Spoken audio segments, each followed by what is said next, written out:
¿Sí? Bueno, retomamos la jornada.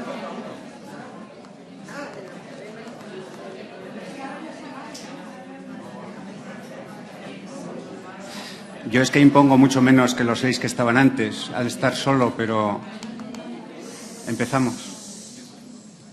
Vale, de acuerdo. Mi nombre es Javier Miranda, soy presidente del CERMI Navarra, que se llama CORMIN.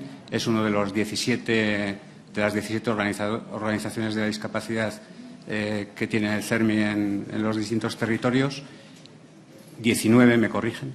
Y, por cierto, celebramos nuestro congreso anual de aquí a 2 semanas en Pamplona también, ¿no? La mejor moderación es la que pasa desapercibida, por eso mi intervención va a ser muy escueta, muy exigua. Lo que sí quería presentar a las 2 personas que nos acompañan, que son 2 eurodiputados, Rosa Estaràs, del Partido Popular, y Sergio Gutiérrez, del Partido Socialista. Vamos a hacer la sesión por videoconferencia, es la segunda videoconferencia de la mañana y, como ya lo hemos visto antes, pues será más o menos así. Lo que sí quería, pues, presentarlos a la vez a los 2, en cuanto a que ambos son diputados europeos de la anterior legislatura, con una diferencia de 1 año entre uno y otro, pero ya venían de la anterior casi entera legislatura. En el caso de Rosa sí, y en el caso de Sergio, pues por casi. En las elecciones últimas también han sido elegidos. Destacaría 2 cuestiones. Por un lado, su participación en las comisiones. En el caso de Rosa Estaràs, es vicepresidenta de la Comisión de Peticiones, es miembro de la Comisión de Asuntos Jurídicos, es suplente de la Comisión de Transportes y Turismo y también en la Comisión de Derechos de la Mujer e Igualdad de Género.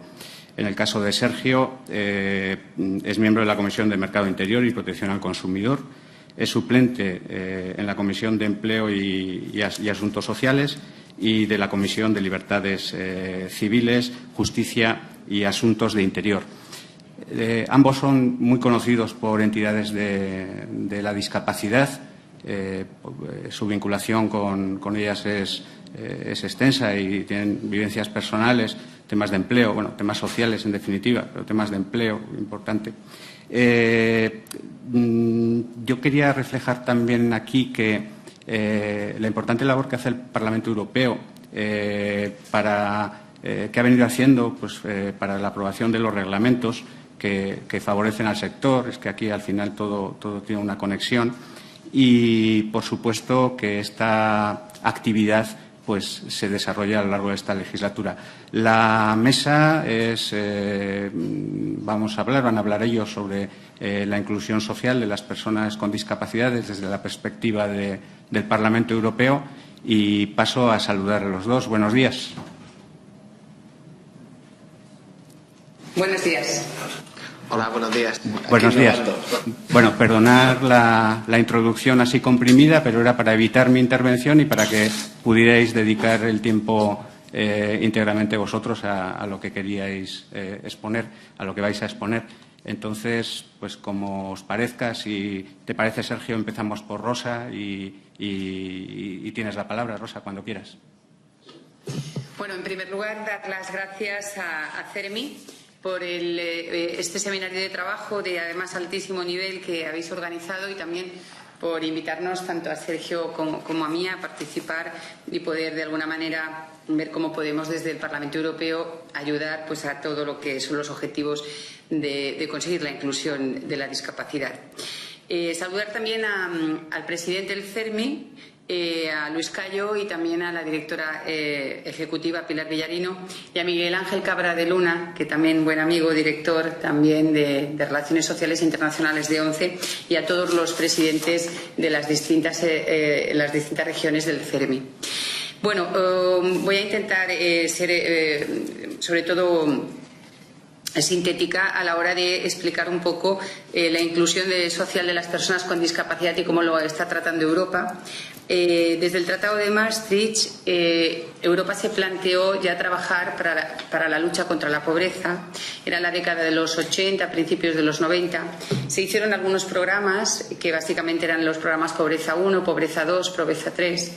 Pero como no había un tratamiento en los tratados y como tampoco los Estados miembros algunos tenían resistencia, esos programas se abandonaron y no fue hasta el Tratado de Niza y luego ya pues los objetivos de Lisboa y por supuesto ya se recogió en el Tratado de Niza y en el Tratado de Lisboa la prioridad de que uno de los objetivos tenía que ser evidentemente pues la inclusión social como uno de los objetivos prioritarios políticos estratégicos de la Unión. Entonces, en los tratados ya se instaba a los Estados miembros a que tomaran las medidas oportunas realmente para garantizar esa inclusión social. A partir de aquí, sabéis que ya nos hemos marcado unos objetivos en la Estrategia 2020 para que el crecimiento en toda Europa sea un crecimiento inteligente, sea un crecimiento sostenible, pero sea también un crecimiento integrador. Significa que los objetivos son alcanzar el empleo en un 75% de hombres y mujeres entre 20 a 64 años de aquí al 2020. Otro objetivo es el de la inclusión social, pues que podamos reducir en 20 millones de personas que están en la pobreza. Por supuesto, también en los fondos, lo debe haber explicado muy bien Miguel Ángel Cabra de Luna, que hablaba también de todo el tema de fondos, que el 20% del Fondo Social Europeo se dedique precisamente también a todo lo que son las políticas de inclusión social. Con esto, pues ya en esas nuevas perspectivas financieras 2014-2020 ya pues se ve una apuesta clara de la Unión Europea por la inclusión social. Y también pues hay un objetivo en materia educativa, en el tema del abandono escolar y en el tema también de la sostenibilidad. Serían un poco todos los ejes. Cuando yo estuve el año pasado, en la pasada legislatura, en la Comisión de Fondos, y efectivamente para poder repartir fondos de cohesión se plantearon que no se daban como se daban antiguamente, pues que se daban fondos y cada uno se los gastaba lo que quisiera. Nos comprometimos a que había de haber una obtención a resultados y que los fondos se tenían que gastar para dedicarse exactamente en estos objetivos. Entonces se establecieron 11 ejes temáticos generales basados siempre en empleo, educación, inclusión social, sostenibilidad, un poco lo que os he contado antes, pero se establecieron 2 ejes transversales y un eje era el medio ambiente y otro eje muy importante, el de la igualdad de oportunidades. Aquí afectaba pues lógicamente al sector de la inclusión social y al sector de la discapacidad. Cuando hablamos de inclusión social, realmente no hay una definición. Y además los baremos y los indicadores pueden ser distintos pues, en los mismos Estados miembros, no son los mismos indicadores los de Suecia o los de España o los de Italia o los de Rumanía. Pero además el concepto de inclusión social evoluciona con el tiempo, porque hace 20 años no hubiéramos hablado de la inclusión social en la vida digital y en lo que sería el acceso a las páginas web o, por ejemplo, incluso el cambio climático y los retos de futuro van a variar también lo que es el concepto de inclusión social. Lo importante es que hablamos de un grupo que es muy numeroso, que es vulnerable y que tiene que luchar cada día a día la igualdad de oportunidades. Y entonces es importante que se proteja los derechos básicos de este colectivo, que se eliminen los obstáculos para su desarrollo personal y que se consiga realmente la verdadera igualdad de oportunidades, que es tanto como hablar del derecho a la libertad, el derecho a la igualdad, el derecho a la dignidad. Deciros que quizá el hito más importante, que no es para nada el final del trabajo, sino que es el principio, es la aprobación de la Convención de Naciones Unidas de Discapacidad, que ha pasado a ser un texto jurídico vinculante para la propia Unión, para todos los Estados que lo suscribieron. Y allí es donde hemos de conseguir, de hecho hay un informe, yo he pedido ser reporter en un informe que se va a debatir en Empleo y en Mujer, y en la Comisión de Juri sobre la implementación de la Convención actualmente. Sabéis que la Convención es una convención donde participó de manera muy activa el colectivo y tiene unos ejes que son prioritarios: trabajo, es decir, es muy importante que la persona discapacitada pueda acceder en igualdad de condiciones a un trabajo digno.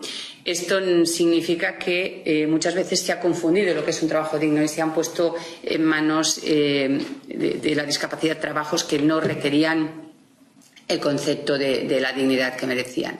Entonces, se tienen que hacer ajustes razonables, dice la Comisión, para que se pueda conseguir un trabajo digno y en condiciones de igualdad. Habla también la Convención de la Educación. Aquí hay un apartado, yo voy a intentar dedicarme mucho a este apartado, el tema de la educación inclusiva.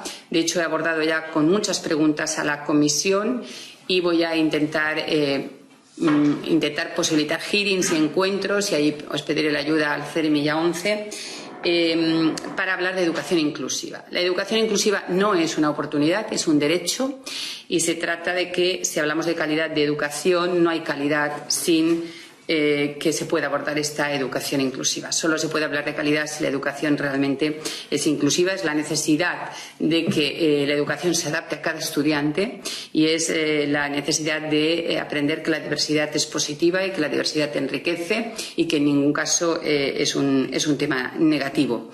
Y, por lo tanto, avanzar en diversidad y avanzar en educación inclusiva es avanzar en tolerancia, es avanzar en solidaridad, es avanzar en respeto, y es bueno para la educación de todos los niños. Es muy importante que en las épocas de crisis como la que hemos pasado, en ningún caso pueda haberse lesionado todas las inversiones que se tienen que hacer en educación inclusiva y en todo el apartado de la diversidad. Y, por supuesto, es cuando se tienen que redoblar los esfuerzos para garantizar los derechos humanos y especialmente de los colectivos más vulnerables. Deciros que es verdad que en rentas más bajas se ve un aumento de discapacidad, y es verdad que las familias que tienen una persona discapacitada en su seno, es bien cierto que tienen muchos más gastos y entonces tienen muchas más dificultades, porque el coste de tener una persona discapacitada pues es mucho más alto. Entonces, eso hace que estas familias tengan a veces el riesgo de estar en situaciones de exclusión social y de desarrollar mayores discapacidades. Por lo tanto, habrá que establecer todas las estrategias para poder ayudar a las familias. Deciros que en el Parlamento Europeo la comisión que se encarga de todos los temas de discapacidad es la de Empleo y Asuntos Sociales, pero yo que he llevado discapacidad los últimos 5 años y he sido un poco la correa de transmisión de mi delegación con Alejandro Cercas en la pasada legislatura, con la ONCE y con el CERMI y con el Foro Europeo de Discapacidad, es un tema muy transversal, porque pues tan pronto se aprueba un tema digital y tenemos que estar allí haciendo enmiendas, como un tema de derechos de autor, ahora con el tema de la OMPI, todo el tema del hambre de lectura. Es decir, que tenemos que estar permanente pues en regi con los fondos, con una visión muy transversal, ir a cada comisión y plantear las enmiendas. Por ejemplo, en el tema de accesibilidad a páginas web, está en primera lectura, estamos pendientes de la segunda lectura, planteamos muchas enmiendas para que llegara a la igualdad también de oportunidades pues a toda esa era digital, que si lo hacíamos desde el principio era mucho más sencillo.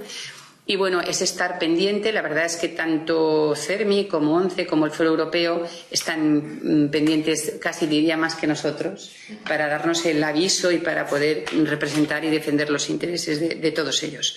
En cualquier caso, deciros que sí que se establece en la Unión un método abierto de coordinación, que significa que en aquellas competencias que son competencias de los Estados miembros, como podría ser el tema de la discapacidad, del empleo, juventud, pues se hacen intercambios entre los distintos Estados miembros para poder favorecer las buenas prácticas.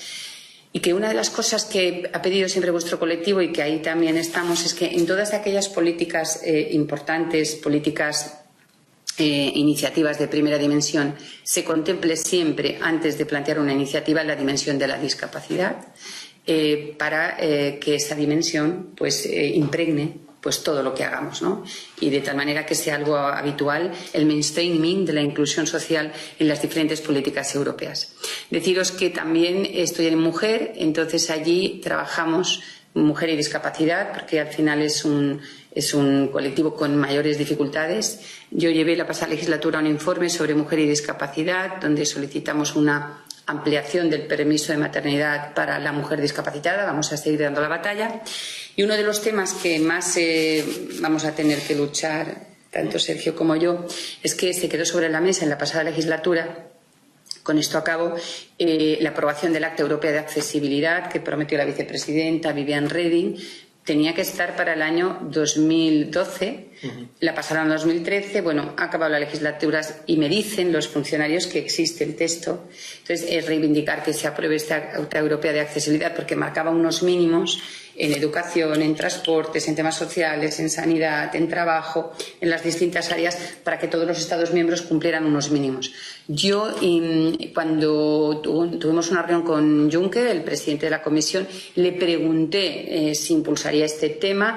Me dijo que sí, pero bueno, en las audiencias a comisarios que van la semana que viene, la comisaria de Empleo es una belga, va a ser una de las primeras cuestiones, el lanzamiento del Acta Europea de Accesibilidad, que yo creo que estamos esperando todos porque vendría a ser una consecuencia de la Convención de Naciones Unidas. Por mi parte, nada más, deciros a todos, a Pilar y a todos, al presidente y a todos los miembros de CERMI, que a disposición para que desde la Unión podamos ayudar a los objetivos comunes que tenemos. Tanto mi compañero Sergio como yo misma, pues estamos, él también nos lo dirá, estamos volcados en conseguir el objetivo que es el mismo para todos y muchas gracias y enhorabuena.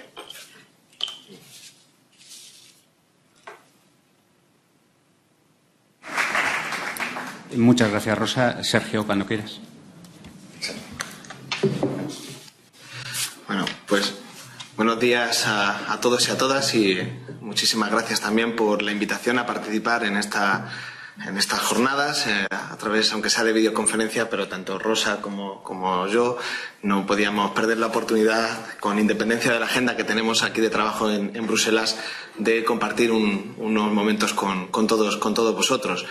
Es verdad que me siento muy honrado de poder participar con Rosa. Es verdad que los últimos 5 años ha sido con Alejandro Cercas del Grupo Socialista, 2 referentes de las políticas de accesibilidad, de la necesidad de integrar, tener una visión integral de las políticas de discapacidad en el conjunto del Parlamento Europeo, más allá de las comisiones específicas en las que estaban cada uno, y como digo, es todo un placer poder incorporarme ahora al trabajo que ya llevaba haciendo Rosa en este campo y heredar el que venía haciendo Alejandro Cercas.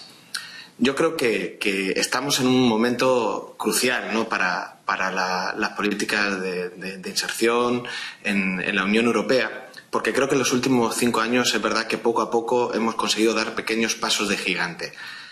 Si anterior al Tratado de Lisboa, incluso a la Estrategia de Europa 2020, el hablar de un marco europeo para tratar temas de discapacidad, para tratar problemas de accesibilidad, de inserción, se veía como una utopía muy lejana, es verdad que en los últimos 5 años, aunque han quedado muchos flecos, por ejemplo el acta de accesibilidad, por darles el último empujón, es verdad que hemos pegado un gran paso hacia adelante con la firma de la Convención, con la aprobación de la Estrategia Europea de Accesibilidad, incluso con un primer germen o un primer borrador del Acta Europea, que creo que será una realidad en los próximos meses. Creo sinceramente que la nueva Comisión Europea será una de sus prioridades, aunque tendremos que ver obviamente el texto, porque creo que no sé si nos va a satisfacer del todo todas nuestras ambiciones de lo que queremos que haga la Unión Europea en esta materia. Por lo tanto, creo que sí que estamos en un momento muy importante en el que creo que la inmensa mayoría de los grupos políticos, de los Estados miembros, se están concienciando de una manera muy importante de la necesidad de tomarse en serio las políticas de discapacidad, y además tomárselas en serio no como una política sectorial, sino como una verdadera política que tiene que estar en el corazón de la estrategia de la Unión Europea.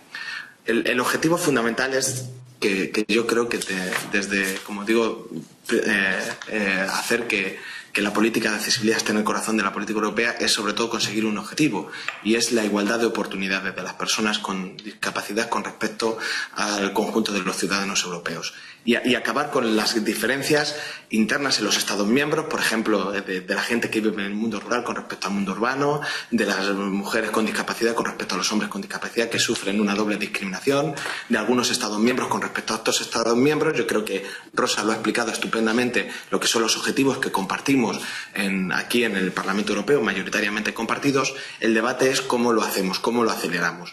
Y yo creo que tenemos que avanzar también en intentar utilizar los instrumentos que nos hemos dotado en la Unión Europea en los mecanismos, ahora que se habla de gobernanza económica, que algunos queremos que sean además mecanismos de coordinación social, para precisamente garantizar desde la Unión Europea la igualdad de oportunidades a todas las personas con independencia de su situación personal o de sus circunstancias personales.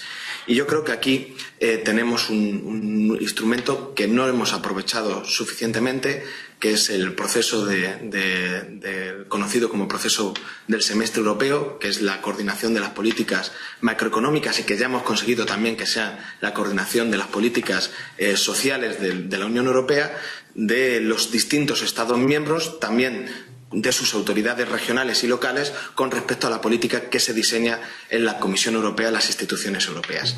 Y hemos ido avanzando. Y hay una agenda social que tenemos que reivindicar y que queremos reivindicar precisamente para garantizar esa igualdad de oportunidades. Yo creo que, en definitiva, lo que tenemos que intentar conseguir es que en estos años de dura crisis, en las que parece que todos los principios de la Unión Europea se han revisado o se han incluso tambaleado, intentar conseguir que el corazón de la política europea, el único hecho diferencial real que nos diferencia de otras zonas económicas del mundo, que es nuestro modelo social, no solo se mantenga intacto, sino que salga reforzado, cubriendo algunas lagunas que teníamos hasta ahora. Porque es verdad que tener una moneda común o tener instituciones comunes en 28 Estados miembros no nos diferencia, por ejemplo, de otras regiones como Estados Unidos o de otras regiones económicas distintas, o, por ejemplo, países emergentes como China. Ni siquiera tener 500 millones de habitantes como tenemos en la Unión Europea. Nuestro real hecho diferencial no es una moneda común, es una manera de entender la sociedad, una manera de entender la solidaridad y una manera de mantener o de querer favorecer la igualdad de oportunidades a través de lo que es el modelo social europeo. Y para todo ello nos hemos creado este nuevo mecanismo, como digo, el semestre europeo, para intentar garantizarlo. Y tenemos que querer, o lo que es nuestra intención, es precisamente garantizar a través de este proceso que las recomendaciones de la Comisión Europea a los Estados miembros garanticen precisamente un suelo social, un mínimo social que mantenga la igualdad de oportunidades, en este caso de las personas con discapacidad, con independencia del Estado miembro al que pertenezcan. Y en esa voluntad o en esa intención estamos hablando precisamente de ese suelo social, para que todos los Estados miembros garanticen unas condiciones mínimas para garantizar la igualdad de oportunidades. Estamos hablando de una renta mínima de inserción europea que podemos garantizar o que se puede favorecer desde la Unión Europea, y estamos hablando sobre todo de intentar salvar a las políticas de inserción, a las políticas de accesibilidad, a las políticas de igualdad de oportunidades para el mundo de la discapacidad, de las políticas de austeridad o de las políticas que se pueden ver mermadas como consecuencia de esta grave crisis en la que está golpeada la Unión Europea. Y para eso hemos creado desde la Comisión de Empleo, en un informe del que yo soy ponente y del que se votará la semana que viene, estamos pidiendo lo que son indicadores sociales vinculantes. Es decir, que antes de que se elabore cualquier política macroeconómica, los Estados miembros con la Comisión Europea evalúen en qué manera puede afectar a ese recorte social o esa política de austeridad o esos planes de ajuste a determinadas políticas sociales que creemos que son imprescindibles. El empleo, la educación, pero también, por ejemplo, la inserción social o las políticas de discapacidad. Tenemos que garantizar que, como digo, la situación económica o las coyunturas económicas no golpeen y no hieran lo que para nosotros son los pilares del modelo social, que en este caso nosotros, como sabéis, hemos querido siempre incluir el cuarto pilar, que es la ayuda a la dependencia, a la discapacidad, a la accesibilidad.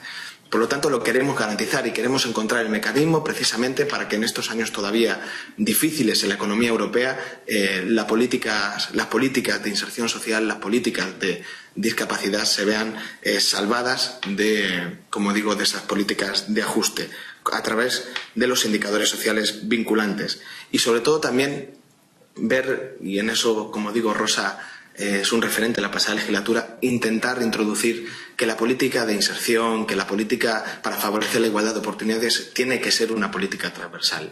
Y para eso creo que los dos tenemos un compromiso personal de mantener y de incluso fortalecer el intergrupo de discapacidad en el Parlamento Europeo para que diputados concienciados con este tema, de todos los grupos políticos, de todos los Estados miembros, hagamos una especie de lobby bueno, ahora que los lobbies, la palabra lobby parece que está también tachada, un lobby bueno para favorecer que en este Parlamento, que todas las instituciones europeas tengan, como digo, introducidas en el corazón de su pensamiento, de su política, de sus acciones, la igualdad de oportunidades que tenemos que garantizar desde Europa a todas las personas con discapacidad, como digo, en la Unión Europea.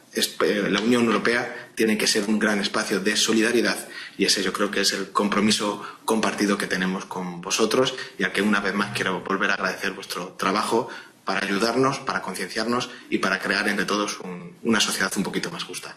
Muchas gracias.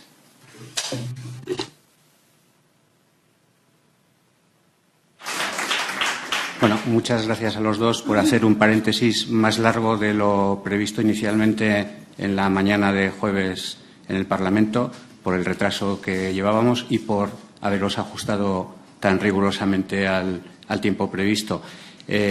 Vuestra condición de personas enlace con el movimiento social de la discapacidad, la designación que tenéis de vuestros partidos para llevar todo lo que tiene que ver con la discapacidad, hace que la plataforma de la discapacidad pues confíe más en que podamos seguir trabajando conjuntamente con vosotros, con nuestros representantes en el Parlamento y avanzar por la inclusión de las personas con discapacidad, tanto aquí, en España, y en Europa, por las consecuencias que tiene aquí las decisiones que toméis. Muchísimas gracias. Muchas gracias. Gracias a vosotros.